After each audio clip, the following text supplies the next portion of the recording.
December മാസം 7-ാം തീയതി കൃപാസനത്തിൽ ദൈവമാതാവ് കാണപ്പെട്ടതിൻ്റെ 20-ാം വാർഷിക ദിനത്തിൽ ഒരുപാട് ദൈവജനം കൃപാസനത്തിൽ മാതാവിൻ്റെ മാധ്യസ്ഥം തേടി ഉടമ്പടിയെടുത്ത് പ്രാർത്ഥിക്കാനും ദൈവത്തിൻ്റെ കാരുണ്യം തേടാനും തങ്ങളെ തന്നെ വിശുദ്ധീകരിക്കാനും എത്തുന്ന ഇടമായി കർത്താവ് കൃപാസനത്തെ മാറ്റിയിരിക്കുന്നു.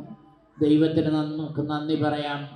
ലോകമുള്ളിടത്തോളം കാലം കർത്താവിൻ്റെ പ്രത്യേകമായ ഇടപെടലുണ്ടായ ഈ പുണ്യസ്ഥലം മനുഷ്യരുടെ ആശാകേന്ദ്രമാകട്ടെ, അമ്മയായ മറിയത്തിൻ്റെ കാവലും സംരക്ഷണത്തിൻ്റെയും ഇടമായി കർത്താവ് ഈ ഭവനത്തെ പരിപാലിക്കട്ടെ എന്ന് പ്രത്യേകം പ്രാർത്ഥിക്കാം.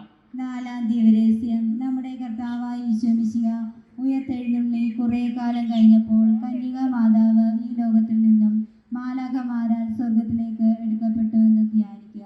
4-ാം ദിവരഹസ്യം ധ്യാനിക്കുമ്പോൾ കൃപാസനത്തിലെ എല്ലാ നിർമ്മാണ പ്രവർത്തനങ്ങളെയും പ്രത്യേകമായി സമർപ്പിച്ച് പ്രാർത്ഥിക്കുന്നു.